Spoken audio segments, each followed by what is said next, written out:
Good afternoon, everybody, and welcome to this edition of Pacific Conversations, where we get to sit down and talk with current leadership, emeriti faculty regarding our favorite thing, Pacific.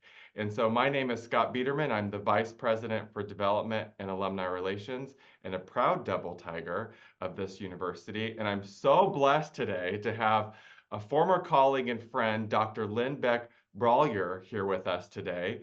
Who is the Emeriti Dean from our Gladys L. Benerd School of Education. She was also a professor there. She retired from University of Pacific, which I cannot believe, in 2017, but remains involved as an Emeriti faculty and through her work with outreach efforts and with graduate students completing research projects. Dr. Beck Brallier's area of research includes the ethic of care, development of educational leaders, educational reform, and evidence-based teaching in healthcare settings. She's also the author of 8 books, numerous chapters, as well as many other research articles. Dr. Lynn, welcome to Pacific Conversations. It's so nice to see you. Thank you, Scott. It is just such a joy to see you and to be a part of this. Thank you. And before we get started, I have to say, I was also one of your students, and you were one of my favorite faculty that I had here at Pacific in my long tenure. They can't get rid of me is the net of this. But it was a great course offering that you did with me, and again, illustrated the personal nature of Pacific, which is how do we work with a working professional, right, to have still courses that are applicable, but also will move the educational journey. So I've always appreciated how thoughtful you were. Thank you. You were a joy to work with, and it's one of the more fun things because I learned from all of particularly the doctoral students, because you all are working professionals, and I learned so much by working with you.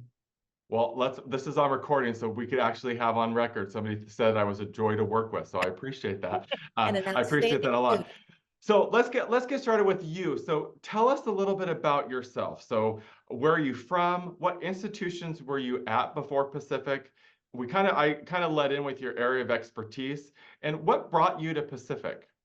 Well, I grew up in Jackson, Mississippi, and very deep South. I actually spent the first 30 years of my life in Mississippi. And a little fun factoid, with the exception of kindergarten for me, which was a couple of miles from my home, the hospital where I was born, the church where I went, First Presbyterian Church of Jackson, Mississippi, my elementary, junior high, high school, and college were within about a 3/4 of a mile radius of my house. And I lived on campus. My college was right behind my home. I lived on campus in the dorm, but the first day I walked home crying because I was homesick. So I was very provincial, is my point, for a long period of time.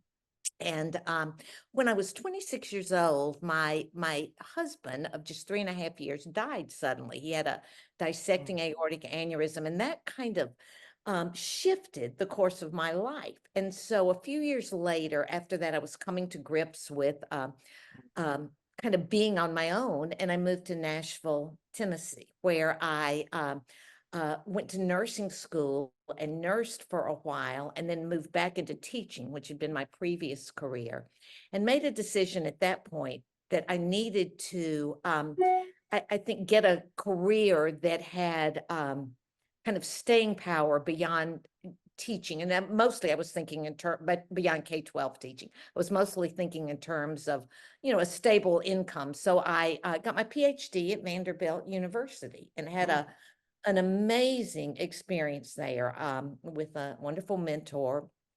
From there, my first professor job was at UCLA. And I was on the faculty at UCLA for 6 years. And again, it was a remarkable experience in so many ways. Moved from there back to the South for a couple of years to University of Alabama, but had the opportunity to become a dean. And from Alabama, I moved to the Northwest, Pacific Northwest. I seem to have this gravitational pull to the West Coast. Yes. Moved to Tacoma, Washington, where I was dean for 6 years. And then from there moved to University of the Pacific. And it's all been wonderful. I've learned from every experience. I was drawn to Pacific. I was actually invited to apply. Dr. Carol Mertz is Mertz is a faculty member in math, or was when I was there. And her mother, I'm sorry, Sarah Mertz. Her mother, Carol Mertz, was a fellow dean of mine in Tacoma, Washington. She was at University of Puget Sound, and I was at Pacific Lutheran. And Carol knew about the opening in the Benerd School of Education and recommended to me and to them that we look at each other and see if it was a good fit. And I was drawn to Pacific in so many ways by the opportunities. Stockton and the Central Valley presented in my mind just a wonderful set of opportunities for education, for partnership, for impact. And I also love the Tri-City, the Sacramento and San Francisco opportunities. And so it was a really exciting time, and I was able to take advantage of, I think, all that it had to offer. I hope I was anyway.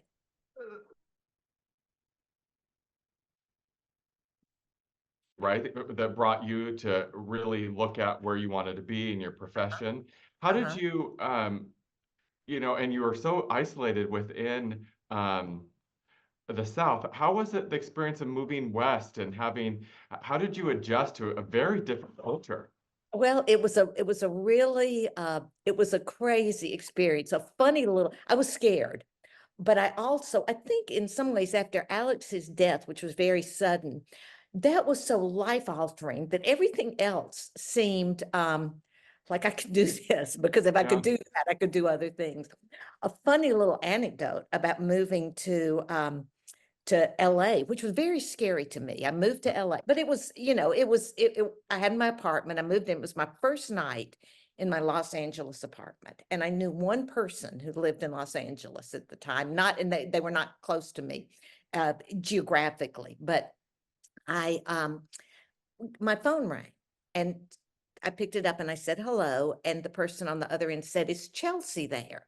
And I said, I'm sorry, you have the wrong number, but this is a brand new number for me. And the woman said, you sound like you're from where I'm from. And I said, well, I moved from Nashville, but I'm from Mississippi. And she said, you're kidding. I'm from Oxford, Mississippi. And I said, well, I went to Ole Miss and I said, I have cousins who live in Oxford, and I named them. And she goes, oh, they go to my church. Oh, And I said, well, I said, I know your minister. And then she said, and my best friend, I told her I'd moved from Nashville, and she said, my best friend is a teacher in Nashville. And I said, oh, well, who is she? And she named this woman. And I said, well, she replaced me at the Innsworth School. And furthermore, her mom was my 7th grade English teacher at Bailey Junior High. So I moved to LA and I have this long conversation on a wrong number with someone from Mississippi. And I say that to say that that's kind of been my experience all along, that you move into a place and you don't know anybody and you're scared and you meet these wonderful yes. people. You find all these connections.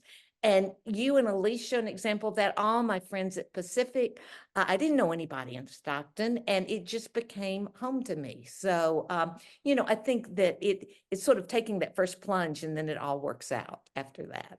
Well, I think it has to do with your mentality, right? Because one of the best experiences that I've had from a donor experience is with you. Oh, Um, thank Meaning you had an annual impact dinner with the donors of the Benerd School of Education. And let's say we had 150 plus people in our Vereshegen Alumni House. you. You would walk around and know every single person's name and know something about them. So I think it has to do with, you're right, there's some gravitational pull where people would want to be by you and near you and get to know you, which only helps as your role as dean of Pacific, which we're going to get into, and that's a pretty good transition I just did. And that is a Uh, good thing. we're so grateful that you came to Pacific. So tell us a little bit about your tenure, because you were a professor as well, and I think it's an important thing for deans to have that experience, right? So they're able to know and get to know students and what their experience is. Tell us what your favorite class was and any memorable experiences you had with students or our alumni. Well, kind of asking my favorite class is like asking a parent who's your favorite child or a grandparent who's your favorite. They were all wonderful and they were all different. And as I thought about reflecting back in anticipation of time with you, I thought more about some different, I guess, programs that I was able to teach in when I was there. And I taught the areas I tended to teach in were around learning and learning theory Mm, and working within different cultural and organizational contexts, both teaching within those contexts and also leading. I taught a lot of courses that revolved around educational leadership. And then, as you alluded to, in working in the healthcare professions. And so those areas led me into working in several different programs. One that brought me so much joy and was so memorable was a program that working with San Joaquin County Office of Ed and with Dr. Marilyn Drawheim, who's a beloved emerita yes.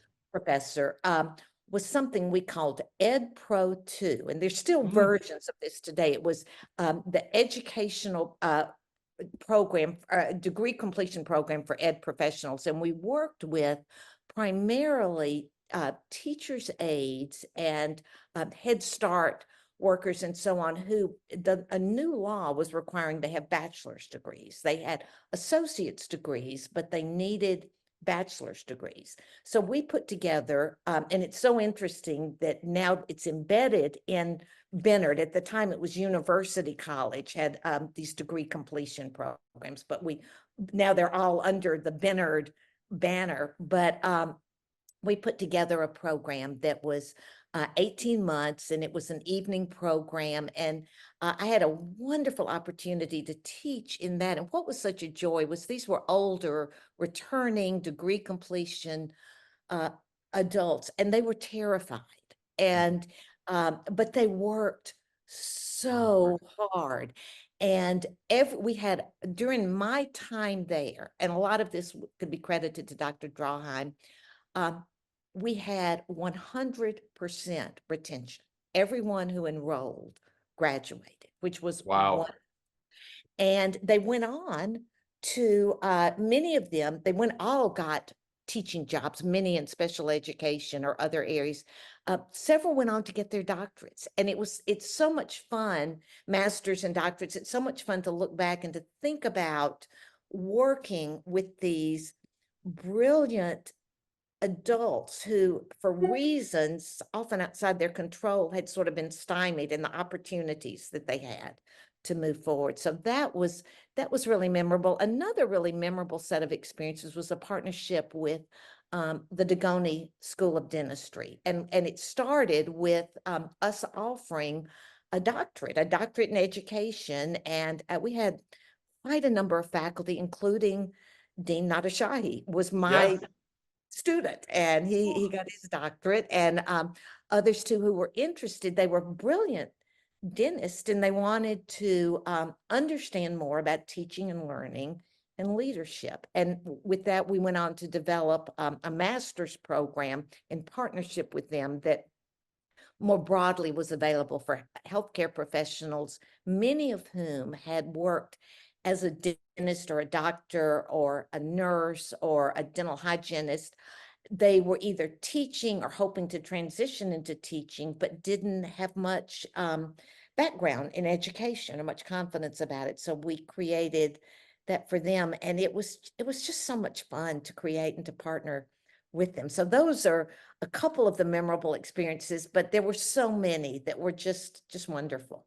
Well, and Lynn, those are also very progressive examples to a certain extent, right? Because Bennett's been known as the K-12, place to get your teaching credential and your administrative credential, your counseling credential. But if you look at now, Benerd celebrating his 100th year, right? It's the centennial of Benerd.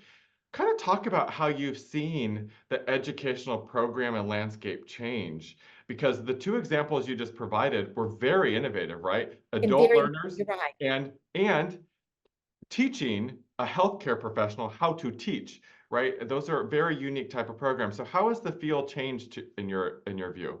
Well, there's still certainly the teacher ed piece, but one of the things that we found was that first of all, there was enormous competition in Hmm. that area for Pacific. The county was offering an amazing set of opportunities for that, but there were others too. We had a number of, well, during my time there, a number of universities coming in to offer teacher credentialing programs. And so we were in a marketplace that our tuition was not that easy for people to hit if they were going to become teachers. And so we didn't want to let that go, but we realized that there were other things too that we needed to be involved in. So we and people wanted it. That was the other thing. I remember Art Degoni coming to me and saying he initiated the idea of us Oh, offering a program for his faculty. He thought that would be a wonderful opportunity for them. So we sat down and sort of said, well, could we do it? And then started talking to faculty. So there were things like that. But I think you're right. Some of it was just very, we needed to do it. We needed to be innovative because we were not in the School of Education. We were not, there were so many competitors around the teacher ed piece, but we were able to do more. And I had faculty who could do more. I had wonderful faculty in higher ed. Wonderful. One of the things that's grown so much is the ed psych, school psych, yes. counseling, all of that. We had wonderful faculty in that, and we needed to broaden our base. So that was kind of, and for me, it was just a question of kind of beginning to explore these ideas and throwing them out to people or having people pitch them to me. And then we kind of took it from there. We had, for example, charter schools coming to us and saying, we'd like to partner with you to grow our own teachers. We worked with Aspire and others, and we had that opportunity. We had any number of things that just kind of, we had Jin Gong was a graduate dean, and he wanted us to partner with China. So we had Yes. partnerships with Chinese universities, and they were hard to do in one sense because we weren't just doing business as usual, but they were so energizing. And so we had a great time, I think, doing them and implementing them and being flexible in how we did it. Do you think that is from an educational framework, Lynn? Do you think that's where the future will continue to push the I, educational realm? I actually do. I'm now in Tennessee, and I'm around a small I don't work in the university here, but I'm around a small university and connected with several of them very indirectly, and a lot of small universities here in the South, and I'm guessing this is true in California, are shutting down Yeah. or close to shutting down. And those who are not, years before they got to this kind of precipice of enrollment, traditional enrollment dropping, and cost exceeding what tuition, years before they started kind of developing a pivot mindset, a flexible mindset. They anticipated that things were not going to be the same as they had been for any number of years, and began to build the internal capacity to partner with other institutions and community entities and so on, but also to pivot in terms of sort of traditional, recognizing that what they had traditionally been doing might need to have some adaptations in the future. Now, I do think this is more true in some areas than others, some academic areas, but education is one of those that I felt like, or I feel like, is in a kind of constant state of adaptation because of changes in external circumstances. Lynn, I think to your point, which is our president, President Callahan references this all the time. We're not changing why we do it. We need to No, change how we do it. And to your point, that evolution of thinking is where institutions of our size have to consistently be doing that in order to remain a marketable, competitive school. And so just the examples you referenced were ideas, right? How do Yeah. we have a market share where we haven't before, which isn't easy to No, do. it isn't easy. And that's where partnerships are often so important in because you get others who are interested in supporting you, and you can sort of build on that and move forward. And often that also honestly feeds back into some of the traditional enrollments. We talked a little bit earlier about Jose Hernandez, and one of the things that we worked with was the Reach for the Stars in the School Yep. of Education. We did summer programs. Well, what was so gratifying to me was to see, and a lot of this I've just followed on Facebook, some of the students who went through that um, applied and were engineering faculty, engineering students Students. at Pacific, because through that partnership, they had gone through our summer programs when they were in the 8th, 9th, 10th grade. And that's so gratifying that these students might not have thought that Pacific even had a spot for them, but they ended up there and became Pacific graduates. Many of them got their masters and so on. And, so it was a great with an alumni partnering with his foundation, and it was a recruitment that we were able to do. And we worked, of course, with the School of Engineering and all that. So, it was it was great fun. And it was hectic at times and kind of crazy, but it was fun. Well, we're going to go back to you for a minute because you referenced fun. You're now in Tennessee. So tell us a little bit what you're doing in retirement right now. Well, we have a wonderful life here. I'm married again in 2015 to a man I had dated 30 years prior in Nashville. Long story that A actually, beautiful story though, but tell people just a little about it because well, I will, it's because very there's sweet. actually a Pacific connection. Yeah.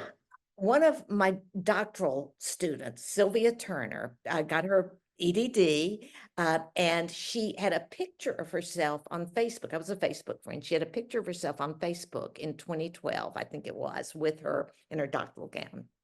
And um, I I was Facebook friend. I looked, and Stephen Brallier had congratulated her. Well, I had dated Steve in like 1983, 84, and in Nashville. Hadn't heard from him in many years. So I commented on his comment, and then Sylvia told me he was going to be in San Francisco at the US Open golf tournament, and her brother was coming down. At the same time, I was there teaching in this master's program with Dagoni. So we got together and just for lunch. And we had after that a year and a half about an 18-month correspondence by email, never spoke on the phone.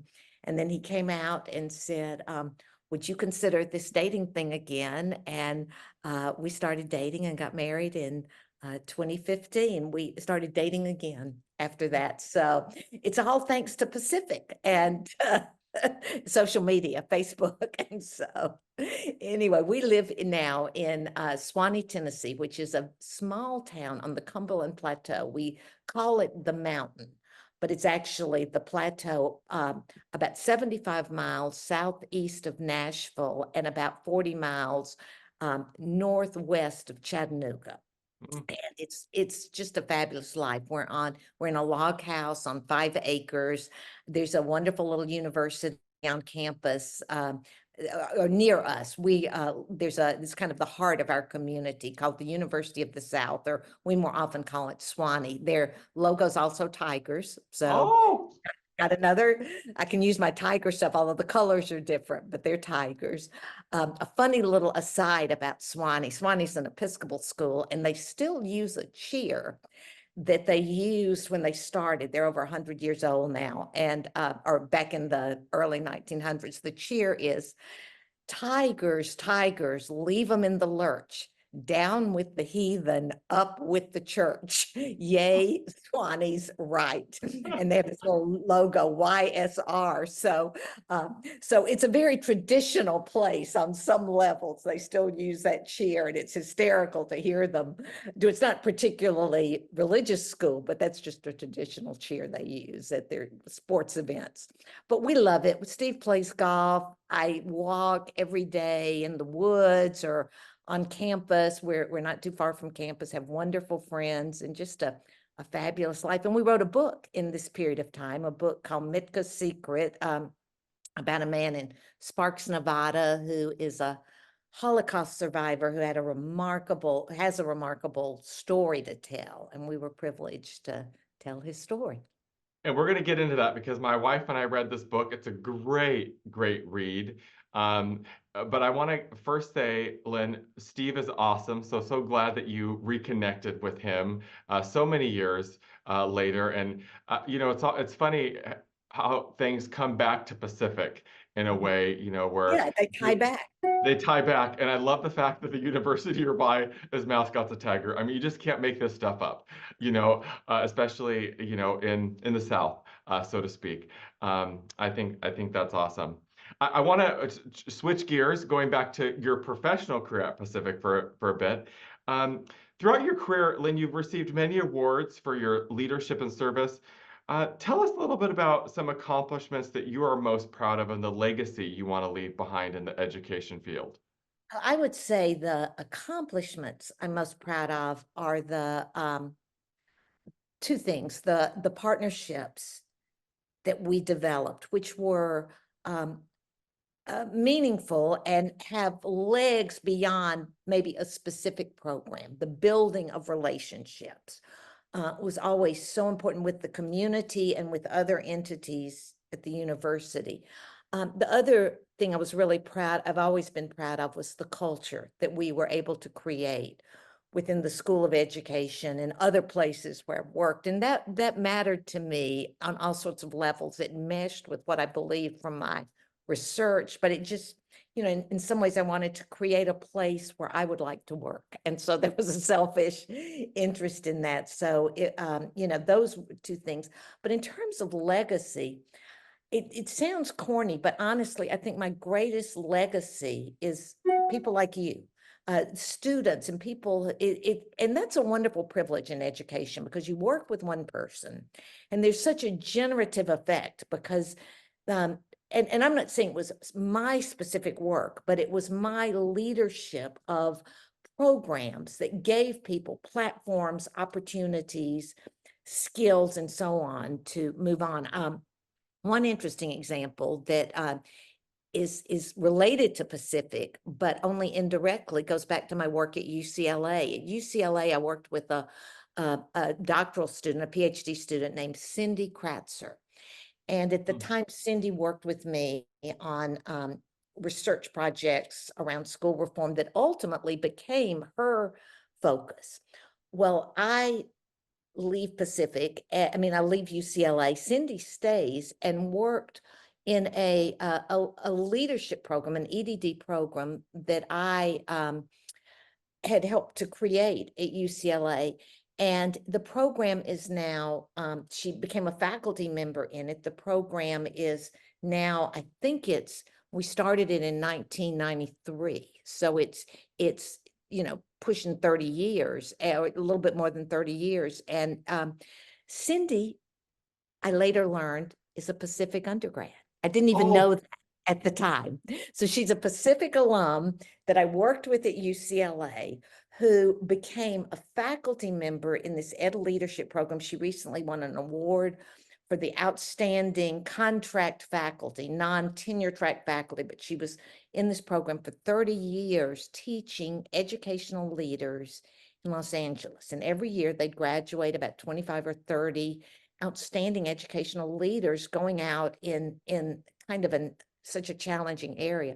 So that kind of legacy is just, that means a lot to me. It's like being Abraham and having all the children of Israel out there. It's exciting to see in your work at Pacific, and so many.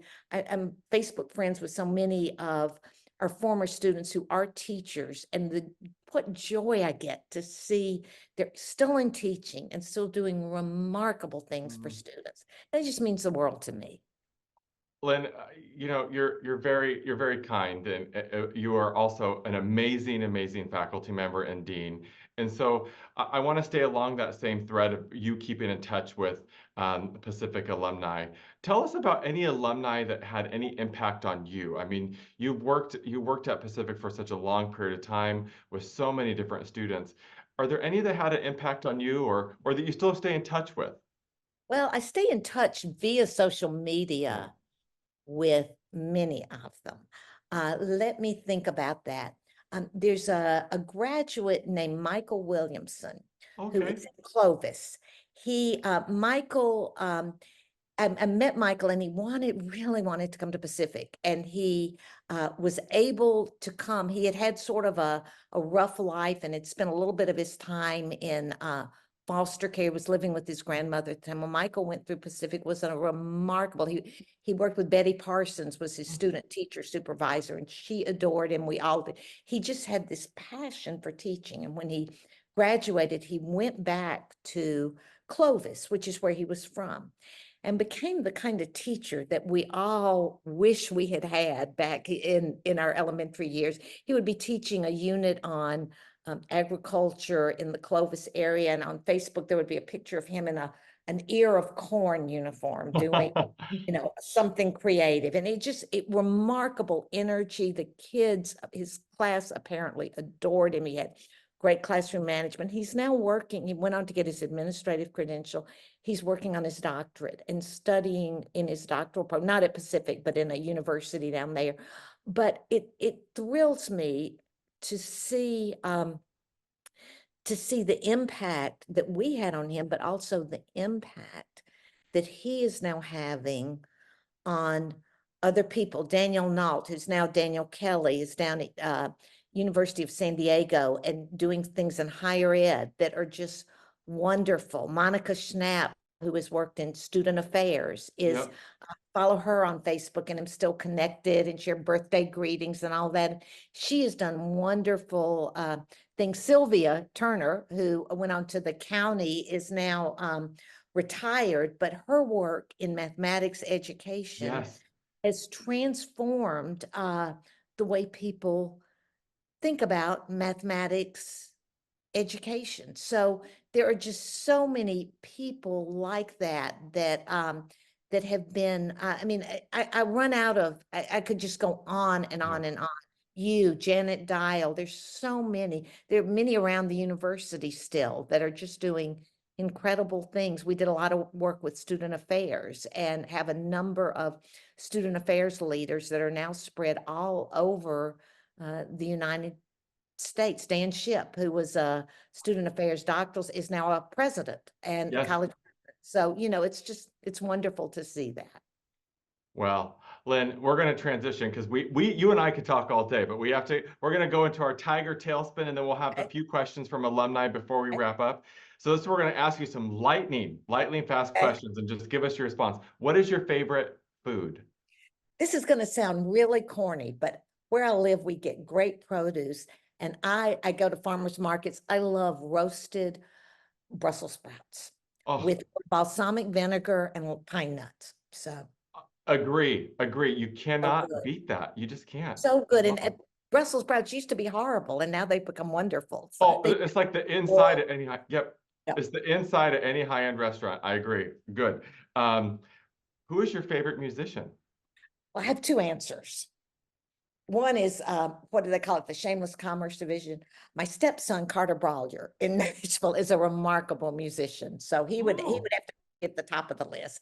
But I love Paul Simon. uh-huh. I'm a child of the 70s, Simon and Garfunkel, but I love Paul Simon. So Paul Simon and Carter. I love it. yeah, What is your favorite movie? that's a really hard one, but I'm going to go for Oh Brother, Where Art Thou? Filmed in Mississippi. My brother lives in the Mississippi Delta, and any movie that has the line, "We thought you was a toad," has to be up there. So I think that's my favorite. And every time I meet someone who loves that, we look at each other and we go, "We thought you was a toad," and that's immediately bond there. So if you haven't seen that movie, you're not going to get that. But if you have, I you will. have. I have. That's a very funny movie. And coming back to Pacific, when you at your time here, what was your favorite place on campus? Well, I loved had formerly known as like Prince, formerly known as Prince. I love the Benerd School of Education. We had fun there. And so it wasn't a perfect or a beautiful building, but I loved being there because it was a place of a lot of energy and joy and fun. And one of the things I had told scheduling was put anything with kids in the School of Ed because they're not going to hurt our building, and we used to. So we often had kids there, and that was fun. I also love the area in the front of the campus, that old area with the beautiful trees and Mhm. everything. So that, but I just have such fond memories of what had been the School of Ed and now is Benerd College. So. Yes, yes, and the spot you're referencing, Knowles Lawn in the front of campus is just beautiful. Oh, It's just it's so beautiful. it's just classic. It really is. It's just a place of great peace and joy and great dignity. Lynn, we have a number of alumni questions, but I'm looking at time, so we have just a couple more minutes. I'm going to choose two, and of course, I'm going to choose one from my wife, Alicia Biederman, class of 2005. She asked this question, and she graduated from College of Pacific. Um, any new books that you and Steve are working on, or writing, or researching? Well, we sort of have a little mystery in our heads to do, which would be fun. But what we're working on right now is actually educationally related. Steve has a friend named Steve Connor, who was a big executive in New York in the advertising industry. Steve and his wife, Sheila, are now living in Chicago, and they developed a very interactive, it's not even a curriculum, but they developed something called the Heft Foundation, which interestingly builds on a lot of what I did at Pacific with working with, the Reach for the Stars Foundation and others, very interactive, that they're doing now in the Chicago area. It's in Chicago and North Carolina, very successful STEM approach that is having enormous impact, particularly in communities of color in Chicago, engaging kids in math and science and technology.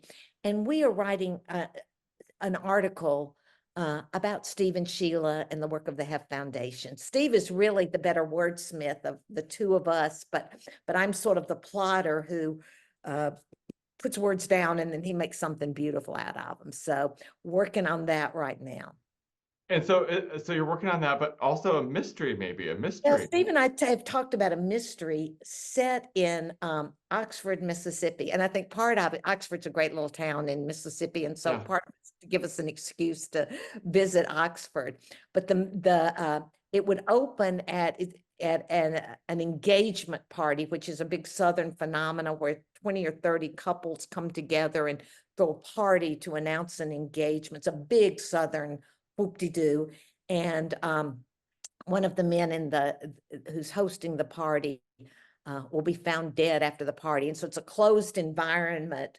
It's kind of a la Agatha Christie but with a lot of potential suspects there. So we're playing with that idea I to. love that idea, and that mystery with this Glass Onion films, right, where it's a controlled environment with Oh, just, there. here's the 10 people, somebody here did it. It's I got to be love one it. of them. Yeah, that's Yes. the idea. And so we've been playing with that and been to Oxford a couple of times to kind of imagine where it would be in Oxford and all of that. Oxford is just it's where the University of Mississippi is, and it's really a fun town to visit. So Oh, well, we look forward to reading that once you guys develop it. we'll Um, have to do it now. yeah, now you have to do it. Terry Oppenheimer, her Uh-huh. question is, read Mitka's Secret, A True Story of Child Slavery and Surviving the Holocaust, by you guys. What role do you see educational leadership at Pacific taking given the diverse programs available to future leaders? What will make the difference for each student's success? Thank you, Terry, for reading The Secret. I Yeah. really appreciate that. Well, first of all, I think Pacific is in a rare spot, a rare position to influence future leaders. One of the things tying back to Mitka is things change when you realize that there is a Mitka, someone whose story you may not know, who has a secret Yes. story behind the story. Every single person in some ways is a Mitka, is they're hurt, there's pain that you may not know and that you will not know. I mean, we all know that There are things going on. And Pacific is two things. One of the things is it's regionally and culturally situated so that the range of stories and perspectives is complex. It's not homogenous in any sense of the word. It's in the more conservative Central Valley area, but with so much complexity around it. And I think that gives the university a rare opportunity to develop leaders who can see the persons behind the labels and the needs, and to respond in ways that are respectful and caring and move people forward. It's not easy, but I think it can only happen in a context of personal connections in the midst of differences. And I think Pacific is in a really wonderful position to both embody that with the students, with the alumni, with the leadership, the board, and so on, but also to kind of explicitly make it a value that we're going to move forward in this way of such profound respect and such a complex and often kind of fractured citizenry. And so I think it's in a great position to just understand or to celebrate the stories behind the people who are involved. Lynn, I think I agree with you, and I think when we look at Pacific and our history, and we look at the Benerd School of Education, now Benerd College, celebrating 100 years, I can't think of a leader who did just what you referenced, right? To be in an area where you have ideas and different ways of doing things, and how do we bring people together, right, to be successful. You were the epitome of that during your Thank time here at Pacific, and I just want to thank you for taking the time to catch up with us. I know many alumni who are watching this are going to be like, I miss her. I know what she's doing. I could read some of the books that her and her husband have written together, and so just grateful for your time today, Lynn.